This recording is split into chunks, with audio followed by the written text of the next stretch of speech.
짝코를 보면서 한국의 1980년에 이런 하드보일드 누아르가 가능했단 말인가 이제.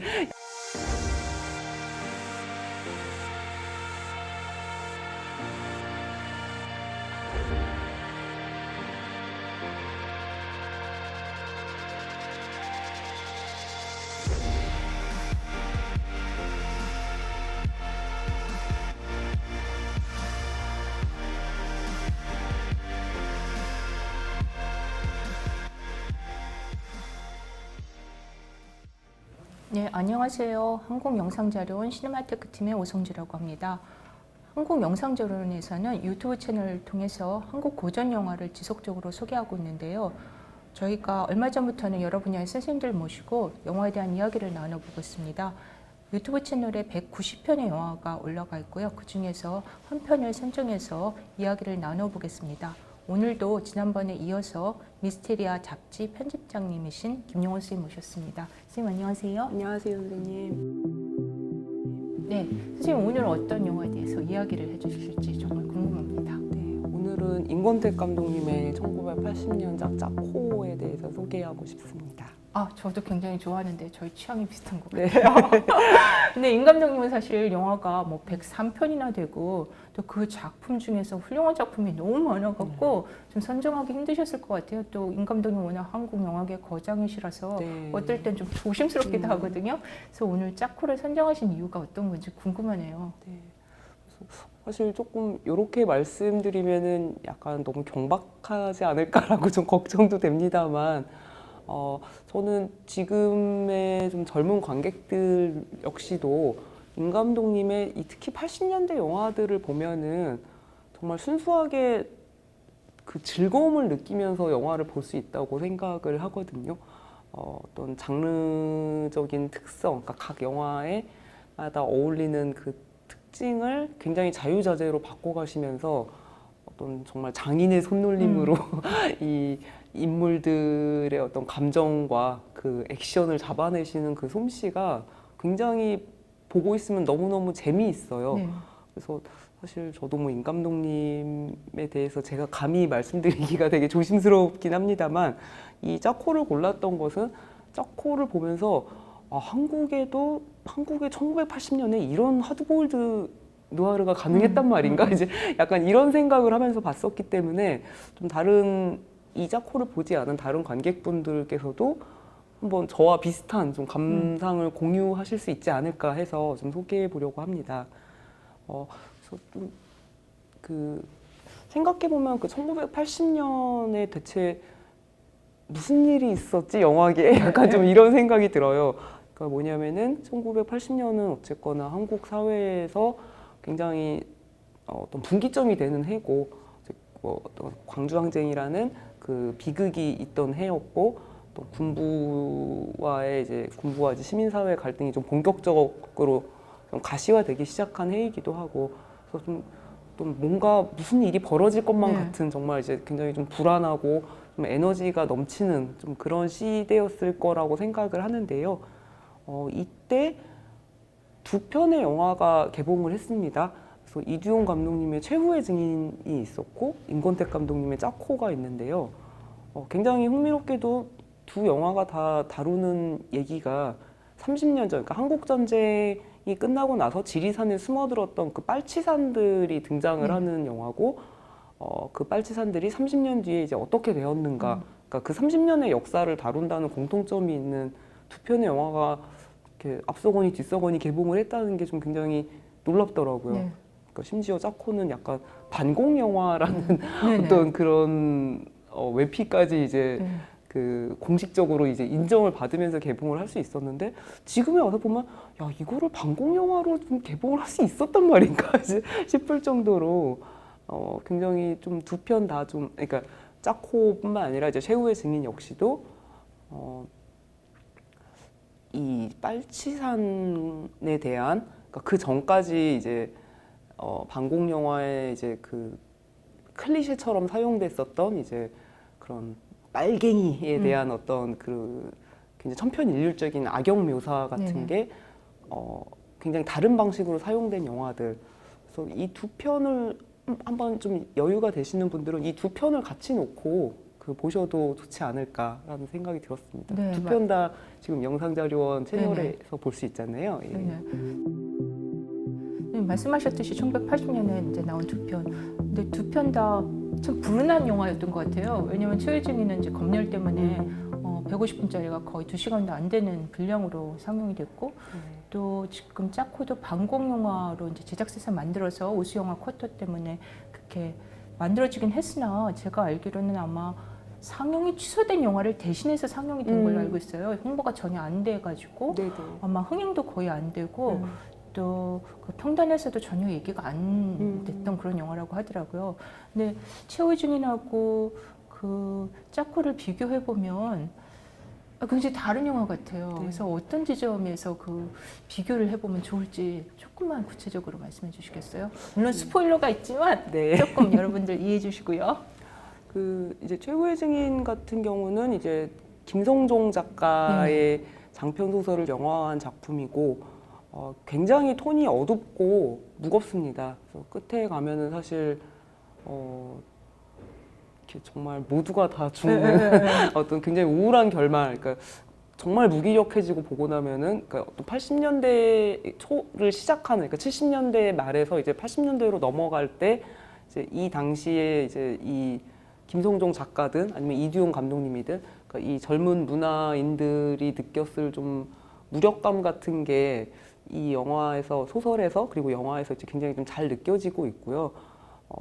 이제 빨치산 그러니까 본격적으로 빨치산이라기보다는 왜 자신의 의지와 상관없이 이제 빨치산에 끌려갔던 어떤 인물이 있고 이제 양민이라고 이제 부를 수 있는 어떤 인물이 있고 그다음에 이제 이 뭐 어떤 애국 청년단 같은 그런 역할, 네. 그러니까 좀 이후에는 약간 좀 극우주의자라고 부를 수 있을 만한 이제 그런 인물들도 등장을 하고, 그래서 이 인물들 사이에서 벌어지는 이제 비극이 나중에 이제 30년 뒤에 이제 어떤 피비린내 나는 결과를 몰고 왔는가, 이제 이 얘기를 굉장히 좀 정말 웃음기 하나 없이 굉장히 좀 무거운 톤으로 이제 쭉 보여주는 영화였다고 한다면은 짜코 같은 경우는 확실히 좀 어느 정도는 희비극적인 면이 굉장히 강하다고 생각을 하고요. 특히 이 김일아 배우가 연기하는 이 짜코라는 인물이 보여주는 그 어마어마한 에너지와 생명력, 그러니까 심지어 쥐약을 먹고도 살아나는 이 놀라운 생존력, 이제 이런 것들이 관객들에게 어쨌거나 영화 보는 중간중간 이렇게 약간 웃으면서 볼 수 있는 이제 그런 좀 숨통을 틔워주는 역할을 하는데, 근데 그런데도 불구하고 사실 이 영화에서도 좀 굉장히 미묘한 게 아니라 사실 대놓고 어떤 그런 여태까지 우리가 그러니까 70년대를 거쳐왔던 사람들이 가졌을 어떤 선입견에 대해서 아주 서슴없이 질문을 던지는 의문을 던지는 그런 영화였더라고요. 그러니까 이제 빨치산이었던 인물, 이제 국민학교 가까스로 졸업을 해서 그리고 전투경찰이 되어서 그걸로 승승장구를 하던 어떤 인물이 있고, 그다음에 대장간을 하다가 뭐 아마도 사실은 이데올로기적인 이유는 아닌 어떤 이제 살겠다는 목적으로 빨치산에 가담을 했을 걸로 추정이 되는 이제 그 짜코라는 인물이 있고, 이 전투경찰 송기열이라는 인물이 있고, 그래서 이 둘 간의 그 욕망, 그러니까 우리가 생각하는 어떤 막 이념 대립, 뭐 어떤 이데올로기적인 뭐 갈등의 양상, 이제 이런 부분이 아니라 사실은 둘 다 어느 한쪽을 택함으로써 자신의 그 생존 방식을 선택을 한 좀 그런 인물. 그러니까 각자의 사회, 각자의 위치에서 살아남기 위해서 나는 그냥 이쪽을 선택을 했다라고 얘기할 수 있는 그 인물들. 그런데도 불구하고 오히려 30년을 더 끈질기게, 그러니까 마치 이데올로기 싸움을 하는 사람들도 이만큼 오래 가진 않았을 것 같은데 그 싸움이 오히려 그런 자신이 택했던 생존을 상대방이 망쳤다라고 생각하는 순간 이제 그 원한 때문에 오히려 30년이라는 악연을 이어왔던 그 두 인물의 생존 경쟁, 그래서 이런 것들이 좀 더 굉장히 좀 생명력 있게, 그러니까 생동감 있게 아주 활기차게 보여지고 있고, 게다가 거기서 이제 또 군더더기 같은 걸 다 빼버리고 이제 굉장히 스피디하게 30년을 쩍쩍쩍쩍 밀고 나가잖아요.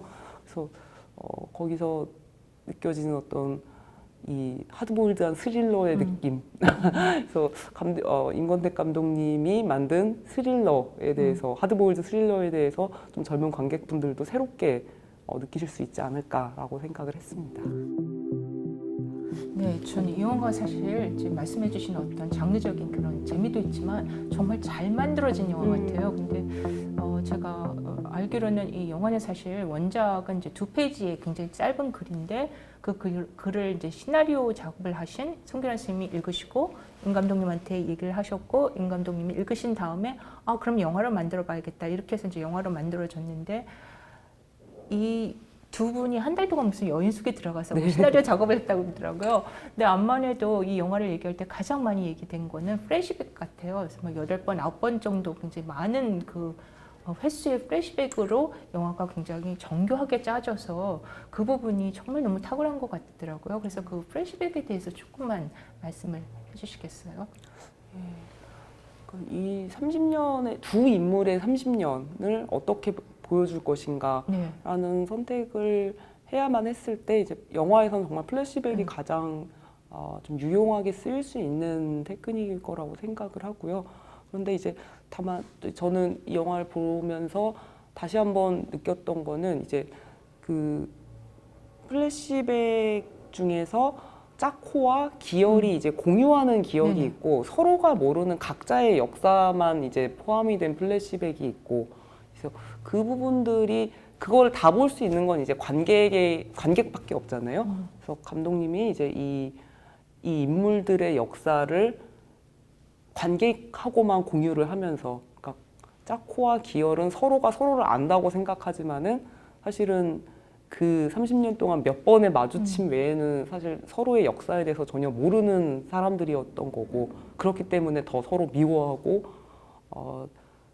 내가 죽어도 저놈은 꼭 잡고 죽는다 이제 약간 이 마음으로 이제 이렇게 쫓고 쫓았던 그런 인물들이었는데 오히려 관객들은 그 인물들의 플래시백을 통해서 아까 첫 번째 얘기에서도 잠깐 말씀드렸다시피 이 기열이란 인물이 가지고 있는 욕망, 그러니까 이 사람이 그리고 어떤 자기 가족과 고향 사람들에게 자신이 어떻게 보여지는가에 대해서 이제 얼마나 집착하는가에 대해서 관객은 배울 수가 있고 짜코 또한 그 기열이 몰랐던 그 짜코와 점순이라는 인물의 어떤 좀 애달픈 사랑이 있었고 지리산에서 그래서 결국 점순을 이제 떠나보내고야 말았고 나중에 이제 30년이 지나서 사창가에서 점순을 다시 마주하게 됐을 때 이제 그 짜코의 심정 이런 것들도 기열은 사실 이제 모르는 상황에서 관객들만 이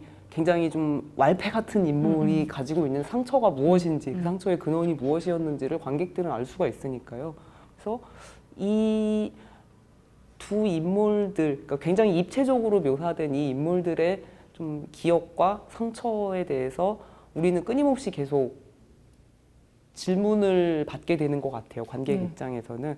그래서 너라면은 그러면 이 짝패를 정말 고발할 수 있겠는가? 이 기열이란 인물을 미워할 수 있겠는가라는 이제 질문을 계속해서 던지는 이제 그 어떤 목적으로서도 이 플래시백이 가지는 효과는 굉장히 어마어마했다는 생각이 들고요.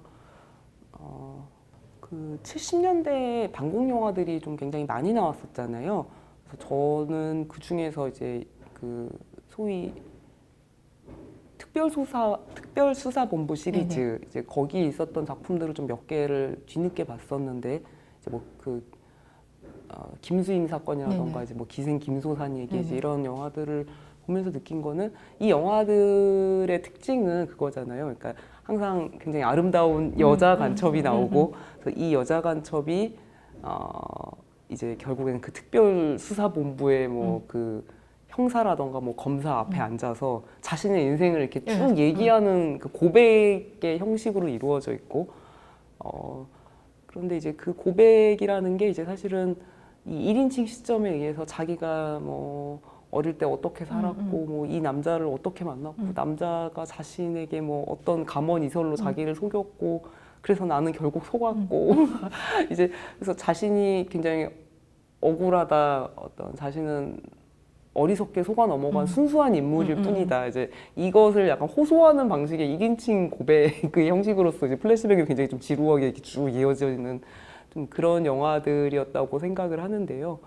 그런데 이제 이 플래시백이 짜코에서 사용된 방식은 사실 그런 식으로 어떤 1인칭의 주입식 그런 고백록이 아니라 관객한테 굉장히 좀 적극적으로 이 인물들에 대해서 그리고 지난 30년 동안의 어떤 한국 현대사에 대해서 좀 적극적으로 반출을 하게끔 좀 촉진하는 역할이라는 생각이 들었습니다. 그래서 아마도 1980년에 이 영화를 극장에서 봤을 굉장히 소수의 관객들 중에 어떤 생각을 했을지, 그러니까 좀 그런 70년대 그런 반공 영화들을 보던 사람들이 짜코 같은 영화를 접했을 때 어떤 생각을 했을까, 어떤 충격을 받았을까가 굉장히 궁금해요. 네, 듣고 보니까 저도 궁금해지네요. 굉장히 플래시백이 좀 입체적으로 사용이 돼 갖고 좀 힘들지도 않았을까 이런 생각도 들어보는데. 또 이 영화에는 명장면이 많잖아요. 네, 제가 좋아하는 장면이 있는데 아까 얘기하신 그 플래시백 중에 이제 한 장면인데 그 짜코가 빨치산에서 활동할 때 그 애인인 점순 이제 임신한 걸 알게 되고 이제 지리산에서 내보내려고 이제 데리고 탈주하는 장면에서 김영동 선생님의 음악이 이렇게 흐르면서 두 사람이 슬로우 모션으로 네. 이렇게 내려온 장면 너무 애잔해서 제가 너무 아름답죠. 네, 정말 볼 때마다 이렇게 눈물이 이렇게 쪼르륵 나는데 선생님한테는 어떤 장면이 가장 인상 깊었는지요? 저는 저도 명장면이 너무 많기 때문에 하나를 꼽기가 굉장히 힘든데요. 저는 마지막 부분을 역시 얘기를 할 수밖에 없을 것 같아요. 그러니까 그 기찻간 엔딩뿐 아니라 그 앞에, 그러니까 이 기열과 짜코가 갱생원의 탈출에 얼렁뚱땅 성공을 해서 이제 기차를 타겠다고 막 서울역으로 막 이상한 잠옷도 아닌 죄수복도 아닌 이제 그 옷을 입고 이제 그 새벽에 도시를 막 걸어가잖아요. 근데 이 장면이 주는 굉장히 생경함이 봐도 되게 신기해요.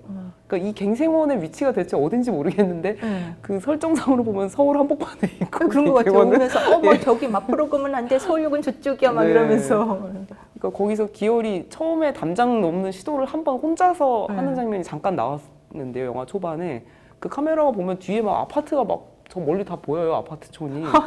그래서 여기 위치가 대체 어딜까 싶은데 결국에 이제 담장을 넘어서 뭐 서울역을 가겠다고 이렇게 막 뛰쳐올 때 이제 그 정말 아무렇지도 않은 골목길, 그러니까 사람들 이제 다 자고 있거나 이제 깨어서 뭐 아침 먹을 준비를 하고 있을 이제 정말 조용하고 평화로운 이제 그 골목길을 이 두 정말 거지꼴을 하는 두 노인이 이제 막 허위허위 이제 내려오는 장면. 그리고 시내로 이제 도착을 했을 때 보면은 그 도로 이제 그 서울역 앞에 이제 그 복잡한 도로를 한번 이렇게 원경으로 보여주는 장면이 나오는데 출근길 차량들이 이제 정체되고 있고 택시들도 굉장히 많고 심지어 이 두 사람이 길을 막 건널 때도 차들이 굉장히 귀찮아하면서 이렇게 지나가잖아요. 그러니까 아무도 이 사람들한테 신경 쓰지 않고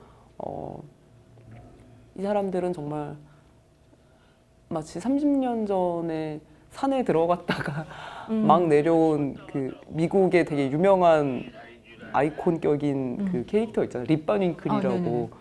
마치 립바닝클처럼 불쑥 서울 대도시 한복판에 나타난 이 또 냉전 시대의 좀 잔여물 같은 두 인물. 그래서 그 두 인물이 그런 식으로 자기가 대체 여기가 어딘지도 모르겠고 어떤 목적이 있어서 나오긴 했는데 나와 보니까 자신의 이제 방향 감각도 이제 목적도 완전히 잃어버린 채 좀 굉장히 허둥지둥하면서 이렇게 헤매는 그 장면이 주는 좀 페이소스가 되게 저는 감동적이었어요. 그러니까 좀 인상적이었어요. 그래서 심지어 지나가던 경찰조차도 막 당신들 누구요? 막 이러니까 이 사람은 망실공비야! 뭐 이렇게 했을 때 망실공비? 하고 이제 그게 검열로 아마 음성 부분은 삭제가 되고 입 모양만 남았다고 제가 기사를 읽었었는데 경찰이 망실공비 한 다음에 뭐야? 뭐 이제 이러면서 갱생원을 그냥 빨랑 연락해서 데려가라 그래 이제 이러면서 가버리잖아요. 그래서 도대체 이 두 인물이 30년 동안 겪었던 정말 그 치열했던 자신들의 그 추격전이 이렇게까지 모두에게 진짜 순식간에 잊혀진. 그러니까 그 망실이라는 단어가 이 단어도 제가 망실공비라는 단어 자체를 처음 알았기 때문에 이것도 뜻을 찾아봤었는데 이게 망실이 그 망자가 이제 한자로 그러니까 발음은 똑같은데 그 망자가 조금씩 다른 그 동음 이의어가 되더라고요. 근데 이제 망실공비할 때 망실은 잃어버려서 그냥 사라진 약간 이런 뜻이고 이제 또 다른 거는 이제 잊을 망자 써서 그냥 정말 잊어버린 이제 이런 단어로도 쓰이고요. 그래서 이제 그 망실공비를 아예 망실공비라는 단어 자체도 모르고 관심도 없는 이제 80년도의 사람들 앞에서 망연자실해진 두 사람의 모습을 볼 때마다 그 잊을 망자를 쓰는 이제 그 망실 어떤 사람들의 어떤 정말 철저한 이제 망각의 시대로 접어드는 이제 그 어떤 역사의 한 페이지가 넘어가는 그 순간에 대한 좀 서글픈 감정, 네. 좀 우리는 좀 너무 빨리 잊어버렸고 아직도 기억해내야 될 게 굉장히 많은데 그냥 정말 지리산 한복판에 그냥 묻어버리고 잊어버린 것처럼 완전히 좀 그렇게 살아가고 있는 것은 아니냐라는 질문을 던지는 것 같기도 하고 예 그래서 그 결말부에 이제 그 시퀀스들을 굉장히 좋아합니다. 네, 저희가 이야기를 나눈 임권택 감독님의 1980년도 짜코는 저희 한국영상자료원 유튜브 채널에서 보실 수 있고요. 오늘 영상이 마음에 드셨다면 좋아요도 눌러주시고요. 네, 구독도 부탁드리겠습니다. 그리고 다음번에는 저희가 임권택 감독님 연출부 출신이신 김홍준 선생님을 모시고 영화 두 편에 대해서 이야기를 나눠보는 시간을 마련할 예정입니다. 다음번 영상도 많은 관심 부탁드립니다. 감사합니다. 선생님 오늘 감사합니다. 감사합니다.